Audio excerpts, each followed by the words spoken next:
Hello and welcome. You're listening to the Evolvepreneur Secrets Show for entrepreneurs, and I'm your host, Brian Silverthorne. And my mission is to always help entrepreneurs make the differences they want to make in their businesses and to help them navigate the often challenging worlds of startup, growth, or relaunch. And today we're going to dig deep with our guest and get you the best concepts and strategies to fast track your business. And today's special guest is Ron Tracy. And Ron has started, grown, and managed businesses globally, and he's got more going on than that. So I'll ask him to explain. Welcome to the show, Ron. Well, thank you very much, Brian. Appreciate it. Delighted to be here and delighted to meet with your audience through this podcast. So congratulations. You guys do a great job. And again, it's an honor for me to be here. I do have a kind of a varied background. I've been in business for quite a long time here, and I settled into my role currently as a director of services for Providence Global. We're a LinkedIn trading agency, and I manage North America and Europe for them. And the reason I kind of settled in on that was the opportunity to really have more of a global impact in terms of helping people. And that's one thing that I feel really comfortable doing, and I have a sense of almost a calling to be able to go out there and give back. As I transition through the twilight of a career, it's nice to be able to take that and reinvest that into people. And working on LinkedIn and working with other entrepreneurs and solopreneurs, it's really an opportunity to give back in a platform that supports that and encourages that. And it's fun. It's just flat out fun. I have fun when I'm doing it. I can't imagine. I know retirement's on the horizon for a lot of people. For me, retirement is really doing what you love to do, fit within the calendar and the hours you want to do it. And that's what I am able to do. So again, excited to be here and sharing with you. Good. We're very happy to have you. Yeah, I took a look at your LinkedIn profile. It looks as if you help people out on LinkedIn in one way or another. Is that through your director of services job, or is that something else? No, that's exactly it. Providence Global is a company started by Adam Houlihan out of Australia. And I've known Adam for quite a long time, more than a decade now. We worked together in a different capacity, different jobs. And, he left and went one direction. I left and went another direction. And we circled back around more than a decade later. And as his LinkedIn business grew, he asked if I was interested in being a part of that, and caught me at a good point in my career. I'd gotten rid of one business, was kind of thinking, what do I want to do next? And it just seemed like a nice transition, something I hadn't done before, something I always enjoyed doing, the coaching, the training. And it just seemed like the perfect format. And the opportunity to work with Adam again was just too irresistible. So that is what I work on primarily today. I do still have a couple of other businesses that I'm involved with, but good part of my day is wrapped up working with clients from Providence Global from really all around the world, from Spain to France to Cyprus to the UK, North America, and all points east. So it really is exciting to get on the phone and get different perspectives from different people around the world, not only in business, but really even politically and socially. It's very eye-opening to be able to connect with people on that level and get a sense of really what's going on in the world from their perspective, from their eyes, and how does that impact their business decisions. And to see the synergies of business owners and what they're trying to accomplish, no matter what continent they're on. There are certainly differences, but there are far more similarities. And so being able to share those and look at those different aspects of business and help them is, it's a true joy. Good. So I imagine that you get most of your clients through LinkedIn, or do you have other sources that bring them to you? No, there was a time where Providence Global did a lot of things on social media. We realized pretty quickly, though, LinkedIn is a beast. And in order to tame it, our focus had to be on LinkedIn. And so all of our work now in terms of business development is on LinkedIn. And that's primarily why we help other people, members of LinkedIn and entrepreneurs, solopreneurs on LinkedIn, small businesses as well, to help them really leverage the platform And so we're really a product of what we teach. We use webinars and direct mailings and various other activities that are available to us. And we use those to cultivate and grow our own business and help clients do the same. Okay, so the service or that you provide for people is how to be more effective on LinkedIn, or through a system that you have or a platform or whatever it might be? Yeah, fundamentally, that's it, Brian. What we do is we've broken LinkedIn into essentially 4 modules. The first module would be your profile. Of course, that's the visible part of what everybody sees. And that needs to be optimized in a way that is not only friendly to the bots at LinkedIn, but also to anyone visiting your profile. It draws them in, it isn't off-putting, so on and so forth.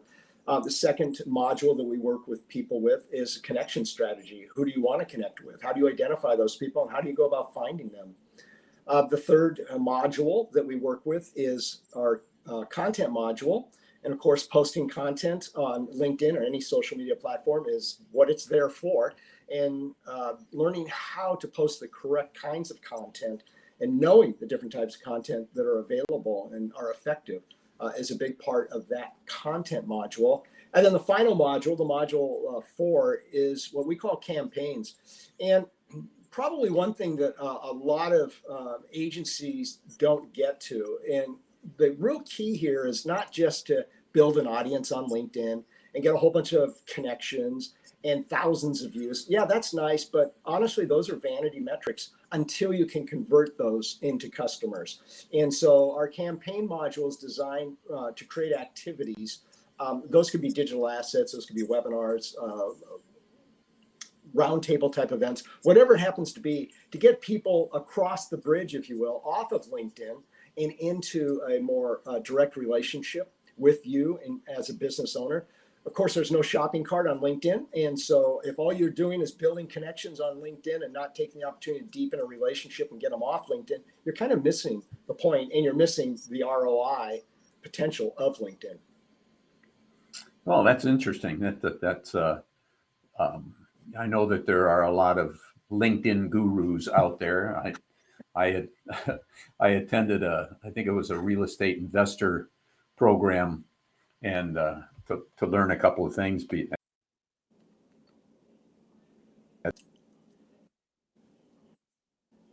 Of a friend, and it turned out to be happened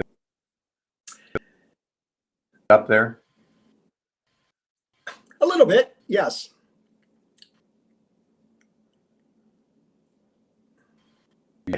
For some reason, my screen froze up, and usually it doesn't do that on this format. But we'll figure out a way to get rid of that, or we'll just leave it in because it's fun to make mistakes. So, what? So, do you have an ideal client, and if so, what does that individual look like? Yeah, I think everyone has the ideal client. You just never find them. So, if I was painting a picture of an ideal client, it would be anything from a small business owner to a entrepreneur, solopreneur that basically has a practice. A lot of our clients are coaches, but not all of them. We have a couple of service-based companies that are trying to raise their awareness, their authority on LinkedIn, and become the go-to player in the marketplace. We recognize, as do a lot of these companies, that LinkedIn has become a great tool in terms of verifying the authenticity of what somebody does. So, for example, you may write a blog post or an article for a magazine, and more often than not, once they get done visiting your website, they're going to click over and check you out on LinkedIn, because LinkedIn is the heartbeat. It's where the business world gets to really kind of vote on what you're doing. And when you can go over to the LinkedIn and see someone posting regularly on the content that they're the supposed guru in, and it is in fact guru-ish, in other words, in terms of quality, when you can look at their recommendations on LinkedIn and see that they're current, those are the types of things that we're looking for. The people who understand that those are necessary building blocks. And they, like so many of us, Brian, have hopscotched across the internet trying to piece together a strategy. They may know that Facebook is where they need to be. They may understand that Facebook is where their clients are. And so they're listening to the gurus and they're attending all the free events. And the problem with that, as you would well know, is that you end up falling into the potential hole of a time suck, because there's never an end to the webinars out there or the pitches coming your way. The challenge really becomes is there's no continuity between those 4 modules I talked about. So you could listen to a guru on your profile and he'll tell you to do this and that. And you can go listen to a guru on the content. He'll tell you to do this or that, which may or may not support the activity you did on the profile. And then you can go to, your connection strategy, and it may or may not evolve into your content or your pro. So you get what I'm saying here. You get these disjointed pieces of information, and then you're left to sit here and sort this all out. And how does this all fit together? And that's the one thing that we can provide this ideal client you're talking about. They're at that point, they've tried that, they've been down that path, it hasn't worked for them. And so we're able to come along and basically thread all the pieces of the LinkedIn puzzle together so that it's continuous. It makes sense in terms of achieving your goals and your end games. So we make sure we're evaluating people's needs, what they're trying to get out of LinkedIn. So in terms of back up there, circle back around to your question, the ideal client is someone who has a proven service that they provided. In other words, they've been a coach or they provided a service for some time. They've had success, and they've hit a roadblock. They hit that ceiling that just doesn't allow them to get much further. And we're here to get people further, to increase that exposure, increase that authority on LinkedIn so that they can kind of break free and break loose of where they're at. Because oftentimes, as you know, we work in our business very effectively. We are not terribly effective alone working outside of our business and marketing our business. And that's where we're able to step in and help people. Great. Yeah, it sounds like you're using your 4 building blocks, for lack of a better term, that you're using that to create individual strategies based on individual circumstances. Yeah. And that's exactly right. Yeah. Yeah. Everything is tailored. We do have those modules we talked about. We do have a format, but no 2 individuals are the same. And even if you're a business coach or a leadership coach from England to Paris, things are different and your needs are slightly different. You're at a different point in your journey, and we evolve and tailor our program to meet you. So if you looked at our homepage, Prominence Global on LinkedIn, you'd see that there's this big picture of a cookie there, and we're kind of advertising ourselves. We're not a cookie cutter type of a company, because we realize that everybody needs a strategy that is uniquely tailored to them. Yeah, that's very true. Even people in the same business with the same clients go about it in different ways. So I understand Absolutely. that. So you mentioned roadblocks earlier. Any roadblocks that you have to deal with in getting from where you are now to where you want to be, either number of client wise or revenue wise or otherwise? Yeah, I think, I kind of work on the premise that, if we're doing the right thing for the client, the business side of things will take care of themselves. And I know a lot of people will put that out there, and it sounds a little trite and maybe just a little bit cliche-ish, but it really, I think, is the truth. If we can effectively deliver our services and meet the expectations and exceed expectations of our current clients, finding new clients becomes really almost easy, because you have obviously the referral aspects. We do get a lot of referrals from existing clients for new people. They become your best testimonies, of course.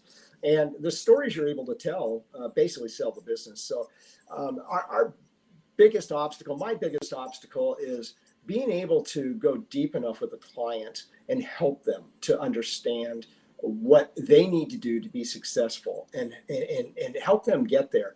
And that's actually, it's a little bit more challenging because, as I mentioned, we aren't a cookie cutter approach, Brian. So what we do is we go through our process, yes, indeed. And we have these campaigns I mentioned about. So a webinar, we may do everything, set you up, create a LinkedIn event, have a webinar.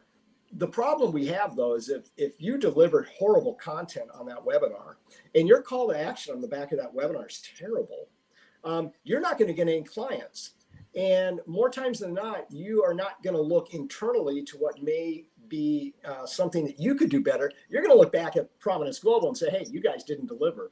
And oftentimes that's not the case. So this is why it's really important for someone to have a kind of a proven system. If you're a new coach starting out and you don't have a proven business, and you're thinking, well, gee, I'll just hire Prominence Global and in 6 months, I'm going to have clients flowing right and left. It just isn't the case. That isn't going to happen. So you really need to be thinking about, I need to be thinking about how do I help this client go further? Now, we've got to be very careful. It's a slippery slope because once we get into the client's side of the business, so for example, the follow-up sequence of emails that get sent to a webinar subscriber, or after somebody attends a webinar, the sequence of emails that get sent as follow-up. Well, that's well outside the scope of LinkedIn training. So, but yet it's intricately entwined with the success of their business. So it's this balancing act of, providing enough information, enough guidance to help people be truly successful. We don't just say, hey, we got 500 people to your webinar and wash our hands of it, said, sorry, the rest of it's yours. Because again, we recognize if we're not providing that more of a 360 holistic view of your business and helping you grow your business, we're not going to be successful. And, we're not going to get a recommendation from you either. Right. If I remember correctly, you mentioned something in the information you provided prior to this podcast that about managing expectations or outcomes. Yeah. That if people will assume expectations or assume a result that may not be realistic unless you specifically set that result and manage it. Does that work for you? That's exactly correct. In fact, that's one thing that we have probably put the most amount of time in recently, Brian, is through our qualification process. We've gotten much better at tightening the funnel at the top and making sure that people understand what we can and what we cannot do. Because, without that clearly defined, there's this expectation, as I mentioned, that good 90 days in, my business is going to double because these guys got me, visibility on LinkedIn. And yes, we can increase your visibility. We can make you appear more professional. We can increase your authority on LinkedIn.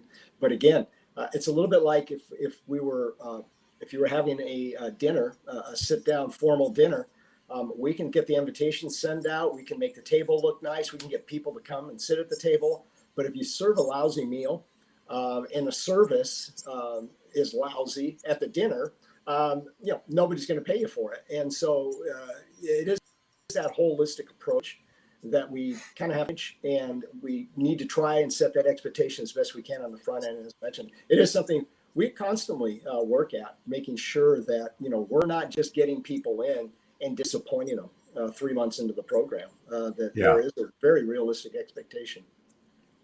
Yeah, you don't do yourself any favor when you disappoint the people that come to you for help. That's for sure. And you mentioned tightening the funnel. I was talking to someone, I don't know, a while back, who had this concept, the minimum viable customer. Just if they don't meet these 3 specific criteria, they're not a good fit. And then they went beyond that and had kind of a 5-point scoring system of what their various attributes after meeting the original criteria, which I thought was kind of a clever way to, as you say, tighten the funnel and make sure you're talking to the right people. Get the right people. And that's very good. We do something similar in terms of you reach out and connect with us. We're going to send you down a series of qualifying trips. One of them is actually a questionnaire. There are a dozen questions on there, and talking about your business size and your experience and so on and so forth. Because again, it sounds kind of trite, but it really is true to what you just said, Brian. We don't want everybody who wants us. And that sounds odd, but we've got to make sure that there's the potential here for a winning partnership, not just a new client to come into the business. And so, yeah, having those questions that basically narrow that funnel or really pre-qualify someone before you ever get to the money question. Are they somebody who really is going to benefit from our services? Yeah, one of our key things we focus on. Yeah, actually, I think it's being smart, to truly understand who you're designed to serve, and have the ability to say no to those people that aren't a good fit. Doesn't make them bad people. Nope. Doesn't mean that they don't have a need. It just means that you're not the one. Like, brain surgeons are important, but I wouldn't go to one to fix my teeth. So you gotta decide who your clients are going to be, and they have to decide whether or not they're comfortable with you. So that's a smart way to approach it. Yeah. We've got many clients who really have been following Prominence Global and attending our webinars, our free webinars and events for years and years and years. And, it may be, I know in one case specifically, it was 4 years. This individual had been following the content, consuming the content. And, she finally got to a point where her business had grown to a point where she could step into something larger. And she reached out and contacted us and became a good client of ours. But it was a 4-year courtship, effectively. And so, sometimes that's what it takes. But, if that produces the outcomes for everybody, it's worth that kind of patience. Well, yeah, timing is everything. People are going to decide whenever they're ready. But if you have enough presence out there so that they've got top of mind awareness, I guess is what you call it. Yep. So they think of you first when the clock goes off and says, okay, it's time to get some specific help, then that's always a good thing. Yeah, 100% correct. Yeah. Well, listen, I've enjoyed listening and learning here. Do you have any final thoughts for our audience? Brian, I think I just would leave this with saying business is hard, and running your own business or managing a small business is hard work, and it in many levels is a labor of love. And everybody loves the hero stories or the quick successes out there, but the reality is that's not reality. Most of us spend a lot of time and invest a lot of energy into what we're doing. So I think, number one, I just say, keep the head down, be patient, and keep doing the work you need to do. And, a big part of that, of course, is planning. That's a critical aspect to it. But something I think people don't do often enough, and I would encourage them to do in their business, is making sure you're measuring results. In other words, don't set a plan and says a year from now I want to have twice as many clients.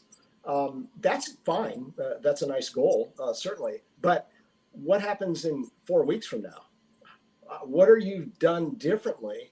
What path are you on to get you there? Or how about 8 weeks from now or 12 weeks from now?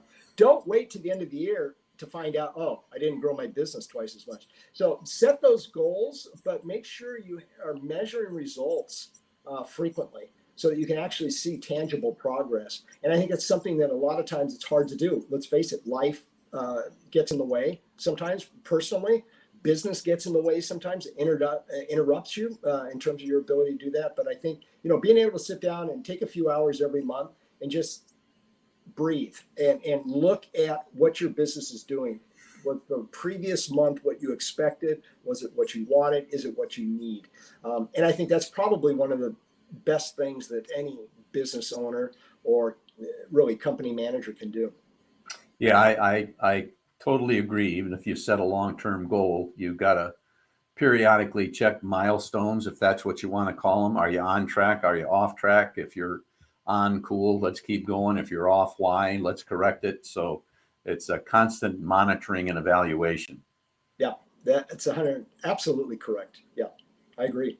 Good. Well, listen, I'm I'm happy that we had the chance to talk here, and I appreciate your final thoughts. The program that you got is pretty fascinating. I've listened to LinkedIn speakers that were on the same speaking dais that I was in certain groups and things like that. And I know it's a valuable tool. I probably don't take advantage of it enough, but what you have going there sounds extremely beneficial. So I appreciate you sharing that with us and spending some time. Well, it's been a pleasure, Brian. It really has. Always nice to get to meet other business enthusiasts and people such as yourself that are interested in really helping people and providing information, valuable information to people. It's just always a joy to meet those acquaintances. Well, thank you again, Ron. Yep. Thank you.